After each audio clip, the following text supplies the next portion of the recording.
All right, ladies and gentlemen, we are back with interview of a fire chief. Today I've got my buddy Ken Harrison with me. Ken's somebody that I met recently and then spent some time with, and just have really enjoyed getting to know you, Ken. Real quick, career education stuff for Ken. He was a fire chief at Apple Valley Fire, where you retired from. You were there a little over a year, did a lot in the way of organizational and cultural change in that short period of time.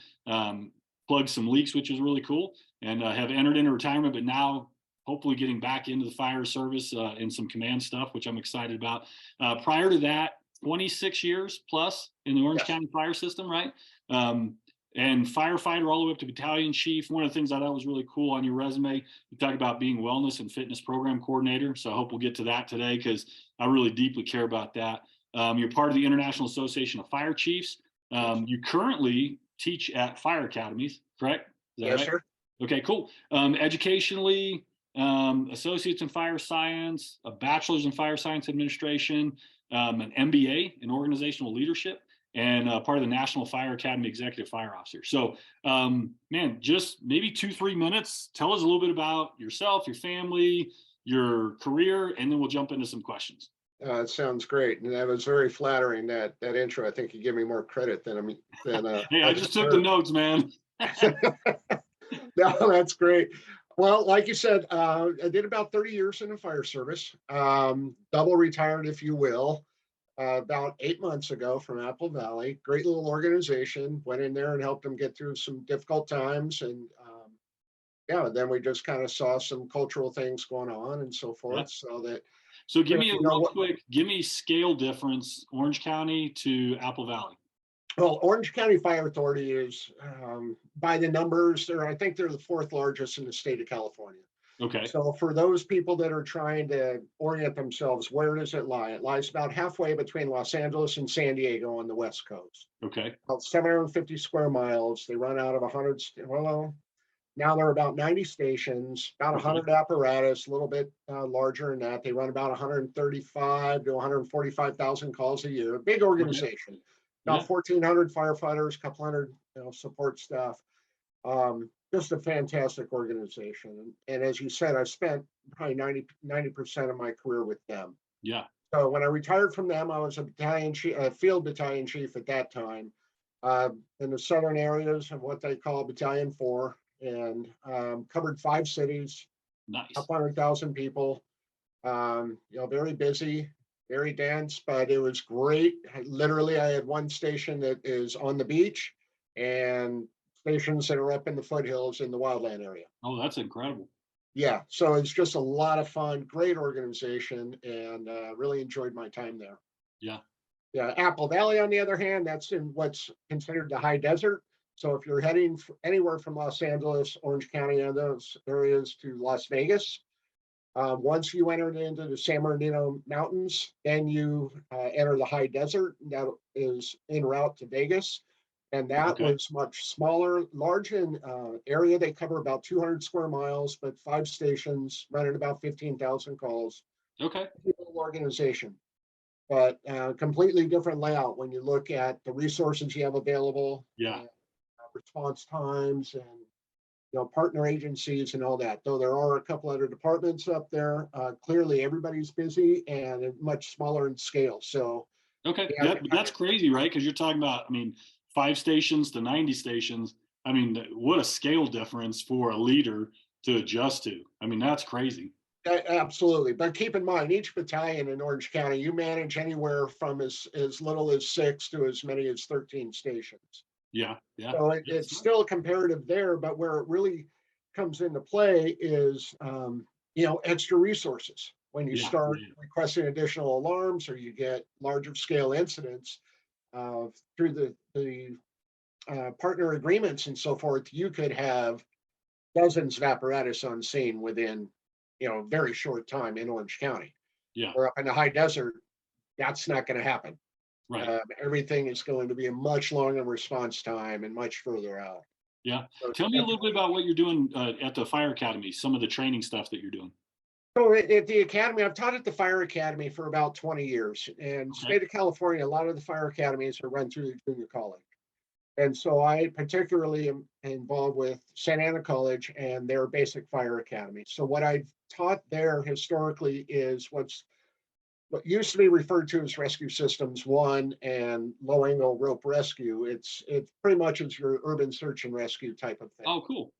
So that's what I'm still involved with there in confined space and things of that nature. Then I also teach on their fire officer development side. Oh, So cool. those would be things that deal more on a higher level with incident command, leadership, management, instruction, instructional methodologies, and things of that nature. Okay. And then some of the other things I read about you, which was really interesting, is you've done some stuff with aircraft kind of fire type stuff as well, right? Yeah, that's true. When I was so we're back to Orange County Fire. And when I was at what they refer to as Battalion 5 in the city of Irvine, each of the battalion chiefs had a specialty program that they managed. One was hazmat, one was University of California, Irvine, and I managed the operations at Orange County John Wayne Airport. And Okay. so that was a great opportunity. And again, that's the benefits of a large organization. You can Yeah. get into so many different areas. And it was really a pleasure working with the staff there at John Wayne Airport and with Orange County Sheriffs and the other entities that are there, learning what it means to operate at an airport, not just a response and how to navigate through the gates, but what comes with it as far as the federal regulations, the requirements, Yeah. recruitment, retention, training, all of these things, working with the partner cities that surrounded the airport. It was really a great opportunity. I just love how well rounded and how in depth your career's been in the fire service, because you do have guys, and you know, right? You see guys who it's like, hey, it's all been in this vein.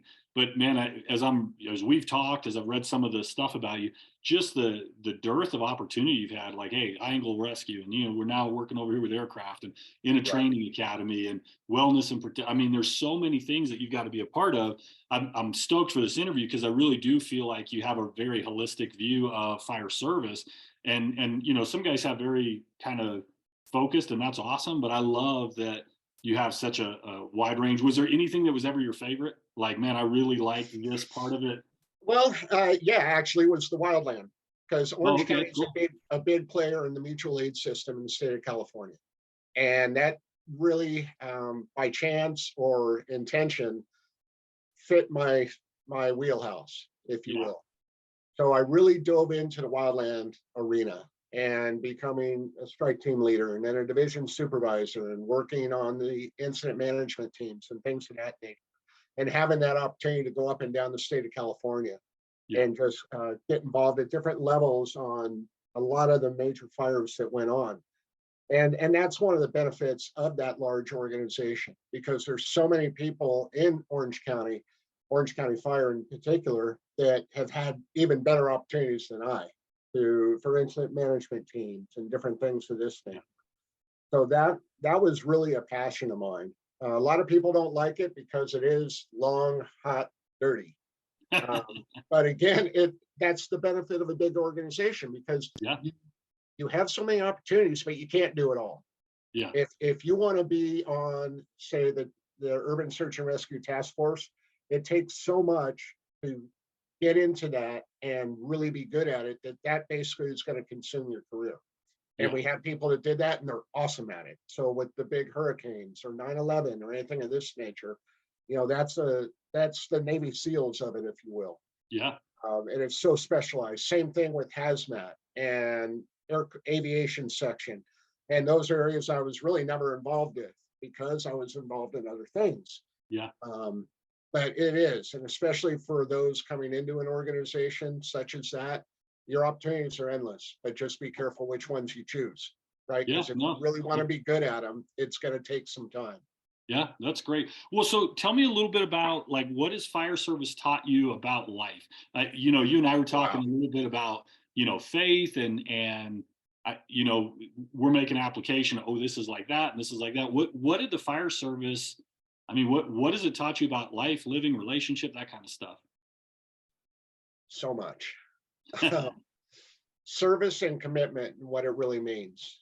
And Yeah, it's beyond self, right? And I've sat on so many oral boards, either as a participant or an interviewer, And the common response is, well, I want to serve the community. I want to be part of the team, and I want to give back um, into the community. And those are true, right?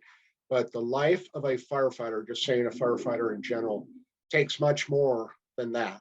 It's Yeah. going to take a family that is committed to that, which I've been blessed with my wife of 28 years and our 3 kids, that they need to understand dad's not always home. Matter of fact, my wife would argue there was times you weren't home probably 70% of the time, Yeah. especially being in the wildland assignments and things of that nature. I'd be gone for 2 weeks, home for 2 days, gone for another 2 weeks. Um, so what it's taught me is not only you need personal resiliency, but you've got to have a team behind you if you're going to survive it, Yeah. emotionally, physically, all of those things. You need to have a team behind you that understands that and supports that as well. Yeah. And it's So gonna, what, and it's I'm curious, Ken, because I love that, right? What did you do to build that team? Because I hear young firefighters, young cops oftentimes like, yeah, yeah, I need that behind me. And they're expecting the people behind them just to manifest it. But in my mind, it's like two-way. Yeah, you need those people, right. but that you have obligation. What did you do to build that with your wife, with your kids, with other friends, so that you were a participant in it? Well, my wife and I met through the service, if you will. She was an ER nurse, and I was a new firefighter. I'm sure that's probably how a lot of firefighters meet their That's wives. that Hallmark So, story. yeah. So she knew what she was getting into, but it still brings challenges. Yeah. And you've got to have that ability to forgive and ability to have flexibility. And that goes both ways. Yeah. Because it's funny when I would come home from long assignments and I come into the house and you know I would think I'm the man. Okay, the man of the house is home. No, that's not how it works. Yeah. And she would laugh about it and go, "He's having reentry issues." What's awesome, I work with combat vets and they'll talk about they go to combat and they come back and they're like, all right, I'm back from combat. And they're expecting their wives to wrap their arms around them. And a lot of the wives are like, hey, I made this work for a year without you. Like Yeah. you're going to have to re-enter. Like this is like, come back home, sit down on the couch. And so it's interesting, right? There is that kind of mutual, now we got to work it out again. Now we got to work it Yeah. out again, you know? You're not at the firehouse anymore. You're Right. not in charge here. Yeah, very true. Yeah. So those would be in a nutshell, what it takes. Yeah. And I mean, that we could go on a long tangent about what the cost is, be it law enforcement, fire Yeah. services, military, any of them. There's a cost to it. And I think Absolutely. we're seeing that more and more with the focus on behavioral health Yeah. and all of these things. But in some ways, we're not making it any better because more and more is being personal opinion only. Okay, Yeah. everything that I say, full disclosure, it's my personal opinion. Um, but it's difficult you can't go through the things that all of those um, careers go to and not have long-term effects, Right. right? And we're doing a really good job with critical incident stress debriefing and behavioral health and trying to have that work-life balance and all that. But the reality is you don't come out of it unscathed. Yeah. Yeah. It's one of the things that I think in my naivety, I thought, oh, there's a solution to everything. And as I've gotten closer to first responders, what I've noticed is there's some scars you come out with. And there's no, it's not that you can't recover and it's not that you can't move through it, but you may have a limp emotionally for the rest of your life. And there's not just a solution for it that's easy and quick and, oh, read this book and go see this person. Like it takes a physical and emotional toll on firefighters, on cops, on combat vets. So I really appreciate you saying that you're not going to get through this unscathed. Going into it, you have to know that, right? What are some of the things, you've been in it long enough when you think of young firefighters, and I know you have people you deeply care about that are in the fire service. What are some of the resiliency things that you're teaching them? Like, hey, this is how you can make it. This is what you can do that'll prolong and give a better quality of life. And I know you were in wellness for quite a while. What were some of the things that you feel like had the greatest impact? Very broad question. First off, no, but it's completely accurate. And my two sons are in the fire service Yeah. now. They're new hires in it. First off, I'll say physical fitness. That's not to put it at the top of the priority, but if you're physically fit, that's healthy, Yeah. right? In any book you read, the more physically fit you are, then the more mentally fit you are, ideally, or at least it helps you cope better, Yeah. right, with the stressors that come along with it. So that's the first thing. Also, it's going to reduce the chance of injury. You're Hmm. going to get hurt. Make no mistake about it. In any of those careers that we discussed, and we could even build on it more, you are going to sustain an injury or multiple injuries at some point. How fit you are going into it, and both physically and mentally, it's going to determine how you're going to come out of it. And quite often, injuries lead into more deeper issues than Yeah. anything, right? So that would be the first thing. Being for me, it's having my faith in Jesus Christ, right? Yeah. And it, hey, whatever your religion is or your higher power, if you will, but you need to understand, A, it's not about you, right? So you're there to serve. B, whatever it takes, where you need to have some solace, if you will, and a higher authority to rely on to help you get through those times. That helps the mental stability side, right? You need to have a network of, I'll just say, a network of friends or a team behind you. And I only spoke about the family. I have several close friends, be it still on the job or retired, that we can call on each other at any time, Yeah. right? And have those conversations that most people won't understand, Yeah.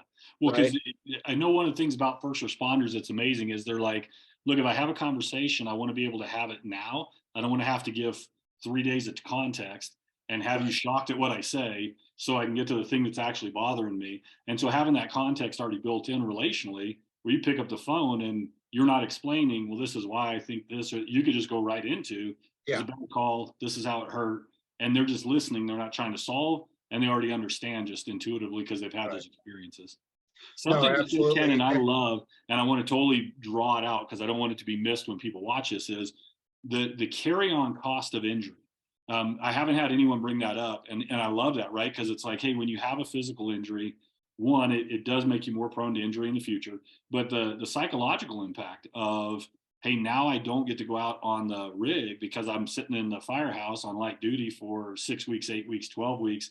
That can have a massive impact. And I know with younger first responders, their identity can get so caught up in doing the job that one injury can impact that identity. Where now they're going, well, if I can't do the job, what am I worth? And so the as you talk about the carry-on cost of physical injury in other areas, just think that's such a significant idea that gets missed so often. And it's like, oh, he hurt his knee. Well, that could have a trickle down effect into all kinds of different places. And I love that the proactive part is, hey, besides get your mental health and all that in order, physical health. This is why physical health matters. Because I think there are people who look at first responders and go, okay, well, you want to be big and tough and have the calendar where your shirt's off. And it's like, no, the point of physical fitness is readiness, but it's also endurance. And it really also does impact mental health. So I don't know if you want to say anything about that, you feel free to, but that as you were saying that, I thought, man, that's a point people have to hear because we just don't hear it anymore. Yeah. And the whole calendar thing, not me. You don't want that. I don't know. Dude. Hey, that And mustache you got going, that could rock a hey, lung. I earned this, okay? And the guys that usually do go on the calendars, they regret it later Yeah, I because it know. never goes away. Hey, I was laughing with some of my cop buddies, because they were saying, well, the firefighters get the calendars, and I'm like, yeah, you guys shouldn't have calendars though. I don't. I think there's a reason the firefighters get the calendars. They didn't like that too much. I'm like, So, Yeah. well, But what do you think the fire service is excelling in right now? Like you've well, been a part of it, you're involved, with other fire chiefs. What is the fire service doing really, really well? oh man, the short answer one wants me to say everything. In a context that They respond, and ideally they solve the problem, Yeah. right? Look at what we went through a couple years ago with COVID. Yeah. Very few systems could support the mass vaccinations, testing, all that. And we're not going to get into that, whether right, wrong, or indifferent. But most cities turn to their fire department. Yeah. And the fire departments just did amazing jobs. Right. Well, what they did was they took the incident management system that normally used for wildland fires and big, large incidents, and simply adapted that to, okay, how do we run a large scale, Yeah. vaccination center, if you will, or testing center. And so their can do attitude is basically that they can, and I'm confident of this because they've proven it time and time again, they can solve any problem. Yeah. Right. But every industry has enormous challenges right now, especially when we look at law enforcement, fire, the military, because of the increased demands that just we continue to do that more and more and more. And recruitment is not where it used to be, right? Because people are seeing this, that there's so much required. So it's difficult to maintain that pace. Yeah. But I think they're doing very well at adapting. Most agencies, I mean, all agencies basically are what we call all risk, which means we respond to anything, right? Yeah. Smells, bells, and everything in between. Yeah. So, but that requires us to also train, educate, and prepare for more. So that would be a downside, and where we're, I don't won't say we're falling short, but we're challenged, Yeah. right? Because Well, of all. and I think you and I may have even talked about one of the great challenges is, as you guys in the fire service have been faithful to so many things, well, here's more things, and here's Right. more things, and pretty soon it becomes a crushing weight where it's like, hey, I appreciate that our faithfulness is being seen and honored and rewarded, but at some point there is a capacity issue where it's like Correct. hey, we can't take on some of those other additional things. Right. Now, but to to put that in a positive spin, I think we're also seeing a higher reliance on partnerships, Yeah. and Yeah. seeing that and starting to see, be it private and public partnerships, or things where agencies are reaching out to each other to solve problems. Yeah. There, Lean into that a little bit because I think the problem solving nature of the fire service, the quality of problem solving that occurs is pretty stunning. How does mhm, that get taught? How do you guys? Because I mean, in essence, that's what you guys are, right? You show up and there's a problem that is urgent, imminent, has to be solved. And from the youngest guy in the truck to the oldest guy in the truck, you guys have a system where you instantly go into problem solving mode and you're not doing it in a vacuum. You're not doing it in a classroom going, well, what do we do? Give me a couple of the things that within the fire service you guys do that make you so exceptional at instantaneous problem solving the way that you guys do it? What stands out to you? well, usually it's by um, crisis, right, that brings us together. So Right. I'll take the hot topic of late are these school shootings, Okay. right? And not to get into the other parts of it. Let's talk about the response between law enforcement and fire. In the past, it was law enforcement handles what they're best at, right? So neutralizing, securing, protecting, doing those things, and fire would be in a position to administer care and transport and so forth. Well, over the past several years, and we can, look at all the incidents that have occurred. Now our training consists of, no, we are a team and we are an entry team. Hmm. And you will provide the weapon protection, and the fire service will provide your protection should you be hurt or injured, Yeah. and also the victim care, Yeah. right? So how those work together, and a complete change because law enforcement and military, they run towards the gunfire, Right. and fire would typically stage away in a safe position.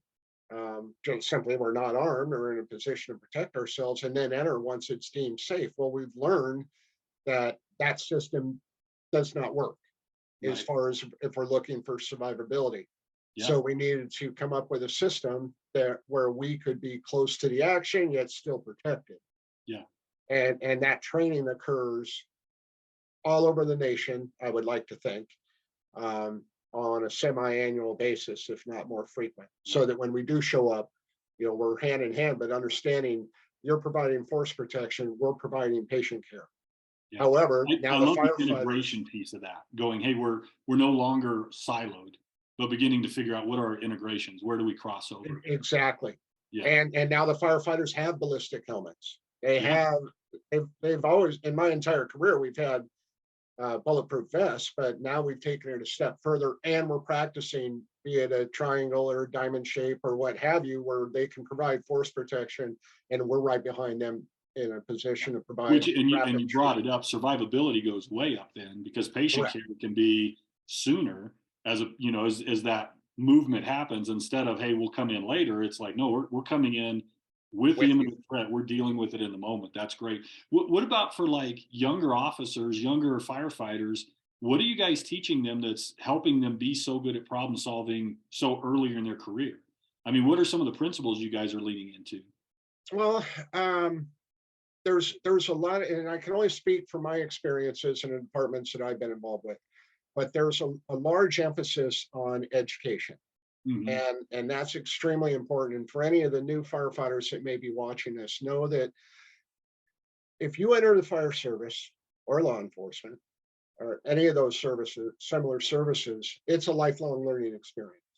So just because you've gone through the fire academy and you've got your degree and so forth, it's just starting Yeah. because things are going to change. And most departments are requiring now, if you want to promote, you need a series of classes. Now, some agencies it may be three, some it may be 10, but it's providing that education and training in management principles, leadership, Yeah. tactical, strategic and tactical decision making, all of those things. That way, they're mentored into it, and then hopefully they gain the experience, the opportunities to build on that experience. Yeah. Right. But I think that at least for Orange County Fire and the agencies I've been involved with, they're doing an excellent job at developing those Yeah. folks. Well, and I love it because I mean, we were joking around at the beginning about kind of as I was reading your career in education, but you're living proof that you believe that because you're going, hey, I'm going to the fire officers academy. Hey, I'm getting my bachelor's. Now I'm going to get my master's. Now I'm going to. So you're a great testimony to the idea of like continuous education. You're not going, yeah, you young guys need to get better educated. You're 30 years in and still going, okay, what else can I do? What else do I need to learn? And so I'm curious, and we'll shift a little bit. I want to talk about some of the personal things, the cost of that kind of stuff as well. But you have your MBA in organizational leadership. Mhm. How has that served you as a chief officer? Because I mean, my master's is in leadership, and I focused in on organizational change, and I love that stuff. Where did you see? Like, tell me a couple of things that maybe going through your MBA like that did that you go, this is what makes me a better chief officer now after going through it. What did you learn, or how does it benefit you? Great question. I would say probably the single biggest thing is that there's no one leadership style. And that's Yeah, such a common question for panel interviews when people are pursuing leadership yeah, positions. And I don't want to discredit any of the fantastic authors that are out there. Right? And we could name them off.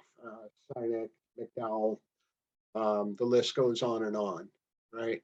Um, but you need to understand that you need the flexibility to adjust your leadership style to the situation and the learner, if you will, and those people that are and around and you. I want you to press in this, Ken, because you're saying something again that I just think is really significant. I've heard in the past people say there's not just one leadership style, but what we've often left unsaid is we give this impression that so whatever your leadership style is, you can have one. But I just heard you say something that's highly significant, which is as a good leader, you have to be able to function within multiple leadership styles. You Correct. want to talk to me a little bit about that because I do think that's missed because we go, well, there's more than one leadership style, and then people go, okay, but I have mine. But what you just said was that a good leader functions within multiple. Do you agree with that? Absolutely. Okay. 100%. Yeah. Because I see the leaders, and I've worked with some of the best in the fire service, I believe, well, and the public sector as well. or private sector, I should say. But I've also worked with some that weren't so good at it. And those were the ones that were locked into that single leadership style. Yeah. So you take for instance that new recruit that is new to learning, new to the service, and that takes one sort of leadership style. Then you have the senior person that needs very little leadership is in the context of um, task management. Right. It's simply, hey, here's what I want it to look like. You're this you have this skill capability, run with it, right? So you could call it laissez-faire, you could call it whatever you want. But and then let's transition to the emergency scene. Well, then it's very authoritative, Right. right? Hey, here's what we need to do. It's time sensitive. Go get it done. Unless there's an inject for something where that isn't going to work. I need you to do this. There it is. Go get it done. Yeah. Let me know when you're finished. Right. So that's three different leadership styles right there, dealing with two different situations, three different individuals. Yeah. And so, in my humble opinion, yeah, they need to be able to adjust to all that. Yeah. And then let's transition for the fire chief. Let's transition to the community level or the elected official level. Well, now you're very much you're the servant in that case.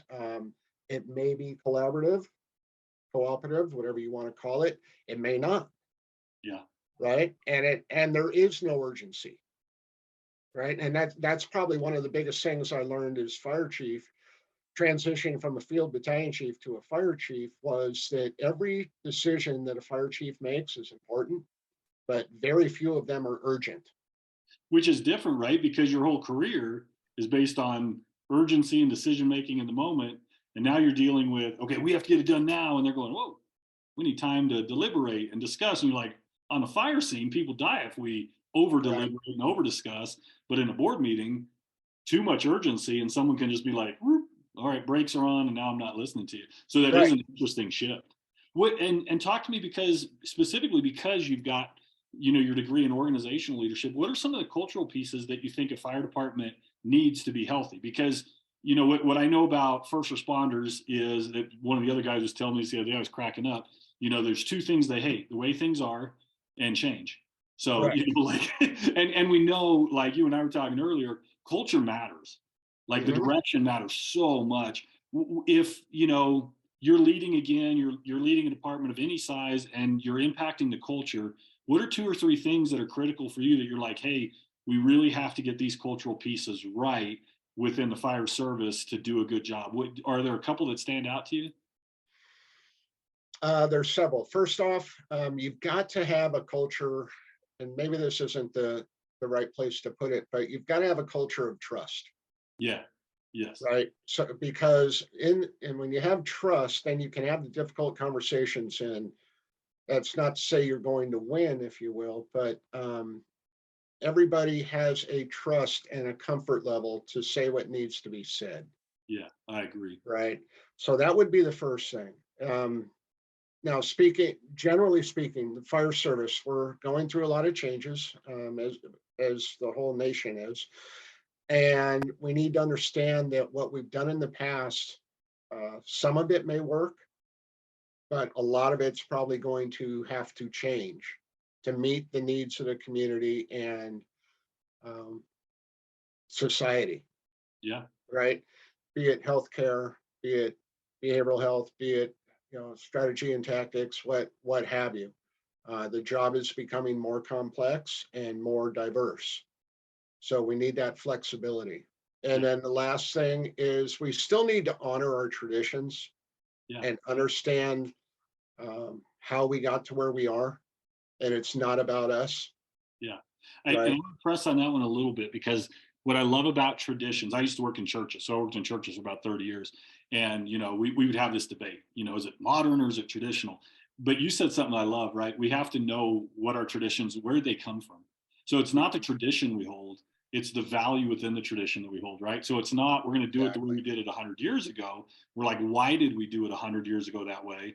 And then you were saying earlier, and I love this, right? And how do we modernize that but still hold that value? Like, do you mind speaking a little bit about that? Because I know in the fire service, very traditional, but how do you hold tradition and modernization at the same time? Share the stories.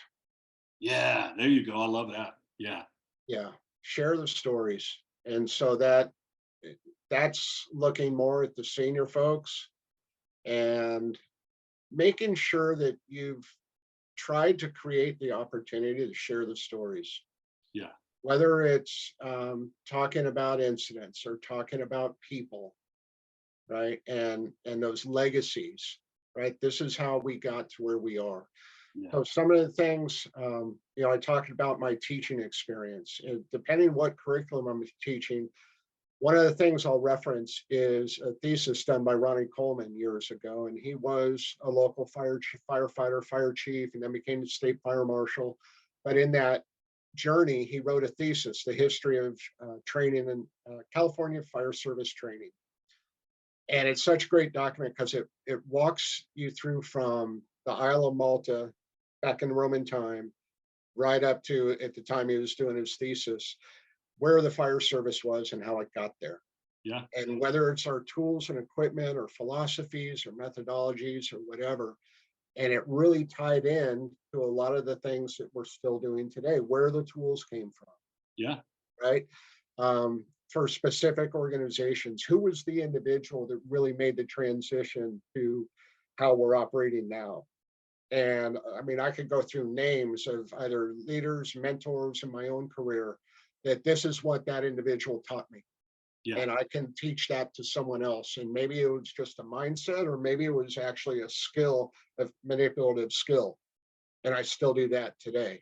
And Well, it's so that's funny, one of right? the Because you go back historically, and like the generation I was raised with was, why do we do it this way? Because I told you to. And that was it. It was like, oh, okay, great, you know. yeah, And now we're in a Y generation, and I think sometimes younger generations get kind of criticized for that. We were always asking why, but there is something substantive, I think, right. about this idea of, let me tell you. And I love how you're kind of forming it around a story. So I'm not going to sit here and say, this is why you need to do it, and I'm going to prove it to you. You're going, listen, here's the story of how we got here. Here's the significance of it. There's this beautiful power in, a young firefighter going, I don't get why we do it that way. You could just tell him, hey, here's A, B, and C. But to go, let me tell you how we got here. Let me tell you a story about a call I was on and why this is significant. I do think when we talk about generational change, I love that leaders like you understand that the power of story isn't for kids. Like, story is a part of our culture in a massive way now. And so teaching through story, I think, has tremendous power and can impact some of those changes we want that we're fighting on. Man, why don't they get it? Why don't they do it? It may be that we're not telling stories well enough. It may be that we're trying to boss people around instead of trying to inspire them. And so I love hearing you talk about that idea of inspiration in leadership as opposed to just dictation. You do it because I said you do it, and we've always done it this way. Like, oh, tell me how we got here, and that will impact my kind of submission or willingness in that. So I love that. Yeah. Well, it's funny. I know that we have we're pushing our time here, but you look at paramedics in the fire service, right, which is so common now. And I'll tell the younger ones, they've heard of Johnny and Roy emergency that a lot of us grew up on. And I questioned them and said, if you really want to know why we have paramedic service, go back and watch the very first episode. Yeah, And it tells you the story of Johnny and Roy getting pulled off the engine, going to forced to go to paramedic school as a pilot program for Los Angeles County Fire. And it tells you about the things that happened in Sacramento to make that happen through an yeah, assembly bill, and how, hey, now we have paramedics in all the fire service. right. Granted, Seattle was already doing it at the time, but again, it's that story. And I love what you just said, because another thing that some of the authors on leadership have said is leadership is all about influence, nothing else. I couldn't disagree more. Right, me either. Yeah, because there's so many terrible leaders that can influence you through threat, power, position, Right. whatever. No, leadership is about inspiring people. An Yeah, authoritative or an authority can get someone to do something, right, through their power. right. But to inspire somebody to want to get there themselves and seek further, that's where the leader, in my opinion, that's where the leadership Yeah. comes in. No, I love it because I think, and we have a common faith in Jesus, and I look and go, hey, the guy who had the greatest authority ever used it for the sake of people. Now, there were moments that he would stand and say, hey, I'm not budging here. And I do think there's times for that. I know you and I agree with that. But in general, what he would do is go, look, because I have authority, here's how I can serve. And by that inspiration, man, like there's millions of people who now follow Jesus because they're going, and I know people who don't even believe in Christianity who will follow Jesus because they're like, yeah, well, someone had that much authority and they laid it down, then there's something to it. And so I think as good leaders, yeah, we lead through influence, but you can influence manipulatively or you can Amen. influence genuinely. And so when you genuinely go, man, I want to inspire. One of the things, Ken, every time we talk, I always come away with is, and we haven't named it yet, but your ability, your value of communication, of hey, we talk, we tell stories, we ask questions, we're involved in each other's lives, and I think from top to bottom. And you said at the very very beginning, you said trust. You're like, I'm not, maybe this isn't the place for it. And I think it's totally a place. All culture is built on trust, and the reason is when we trust well, we communicate openly, and not we don't always agree, but we communicate openly. And if we can communicate openly and genuinely, we can solve any problem, whether that's as a society, in a culture, or in a firehouse. And so I love that, right? Like the value you place on, hey, we're going to talk about it. We're going to have the conversation. Even in your best moments and in your toughest moments that I've heard you talk about, communication was always there. And when it didn't go well, it was, man, we're just not getting through the communication the way I want to. When it went well, it was, hey, we don't all agree, but man, we sure are open about it, which I love about you. And I do think it's probably one of the things that serves both you as a trainer, but also you as a chief officer. I can't imagine working for a guy like you in a good way, going, man, I know I can go talk to my chief and he's going to listen to me. And I may not get what I want, but I'll be heard.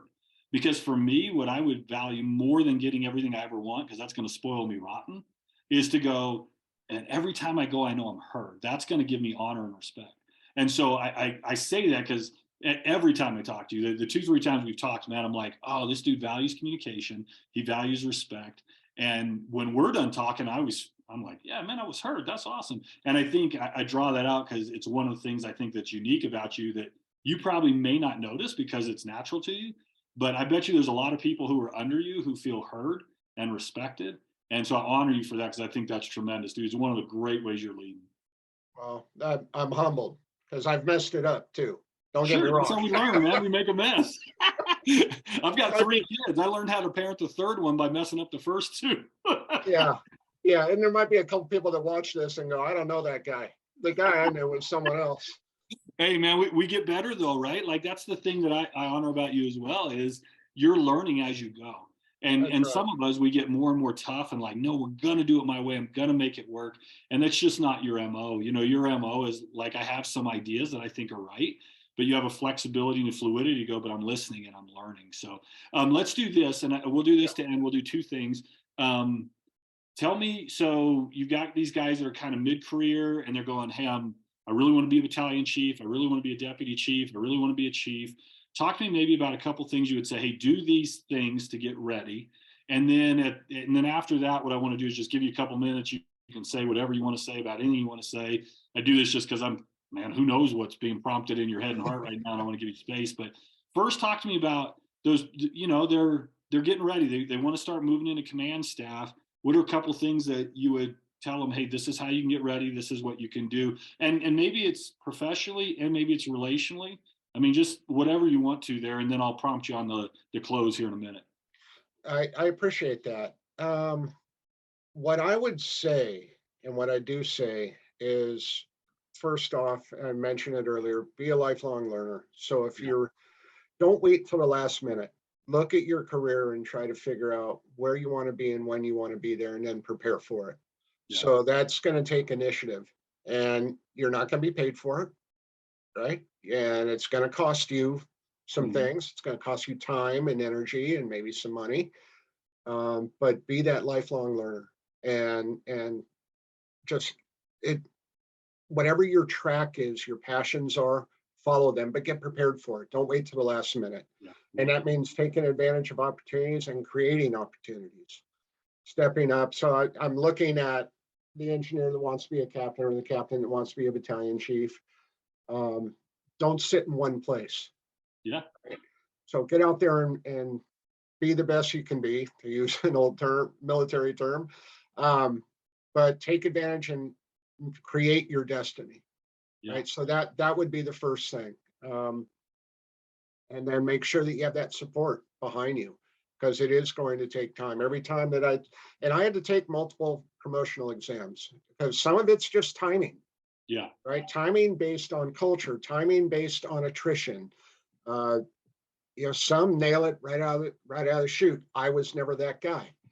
Um, so it takes that resilience, right, and ability to come back and stay focused, have faith, Yeah. whatever that is for you, have hope, Yeah. and then continue to pursue those things. Yeah. When That you said that's how you earlier get. that I would love to hear you talk just a couple minutes about before mentoring, you mentioned your mentors.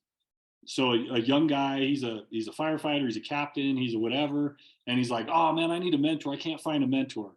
What would you say to him about how, or her, about how to go create that mentoring relationship?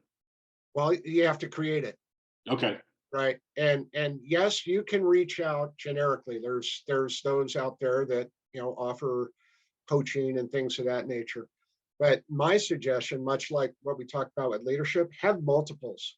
And Yeah. I do. I can take something from each of them, because Yeah. each of them have an area that will fit in your life personally and professionally. Yeah. And that's for you to decide. But have multiples. It's When I just love like, you talk about variety, right? And even going, some of them are gonna be tough with you. Some of them yeah, are gonna be gentle with you. Like don't always pick the same thing. Like get some people that get in your face. Get some people that are, different than you are so that you get different perspectives. yeah. Oh, absolutely. And you need those people that will get into your face. Yeah, yeah, yeah. Yeah, Yeah, you just gotta love them. So it yeah, can't be the ones yeah, that you just wanna knock out. It's gonna be the ones you yeah. love. And again, both the personal and professional. Yeah, Sean Demetropoulos from Orange, city department, not county. He's one of my closest, dearest friends. We've had our entire careers together. Um, Man, if I need something on a personal level, he's my go-to. yeah, Right? You've got to have that team. yeah, You've got to have your quarterback, your line, your wide receivers, your safeties. yeah, You yeah. know, No, that's great. That's a great analogy, I think, because you go, hey, listen, these are the people that are blocking up front, but those are the people that, they're watching out for the distance for you right? too. That's Yeah. awesome.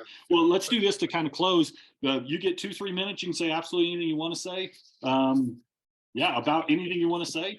Knock yourself out. What do you got? Thank you for the opportunity to have this discussion. Yeah, dude, I love it, man. The more time I get to spend with you, the more I love you. So I'm like, giddy up. Hey, I'm honored. I'm honored. I'm humbled. Everything in between. Um, Man, life is short. Life is full. Yeah, So, anybody that watches this, be tenacious, yeah, be courageous, be humble. yeah, Right, all of those things. You're going to make mistakes. You're going to have wins and losses. Right, Lord knows I have. Um, but stick with it, and know that, especially for those three entities we've talked about: law enforcement, military, and fire service. We see it firsthand how short life is, yeah, and you never know. So make it matter, and matter doesn't mean to um, have all the toys, or however you want to say that. It means to have an impact on people. yeah. Good. Well, But dude, one of the things I'm super excited for you because you take your own counsel. You're not done yet, and so I want you to know you'll have a cheerleader in me the whole time you're moving forward. I can't wait to see what's next. Genuinely, I love how you've prepared. I love the humility. I love you going, hey, this is what I did well. This is what I did poorly. This is what I learned from it. All that's going to serve the department and the people that you're working with next. And so, man, I thank you for your time. But as an example, I thank you for being a good leader. well, A thank lot you, of brother. guys, they harden in leadership, and you're still a learner and you're still a giver. And I think all those things are beautiful. And so I just say, man, keep running. You'll have a cheerleader in me, and I'll be the one standing behind you being like, yes, what's up? Go get some more, buddy. Well, I appreciate it, brother. You're a All right. blessing. Take care.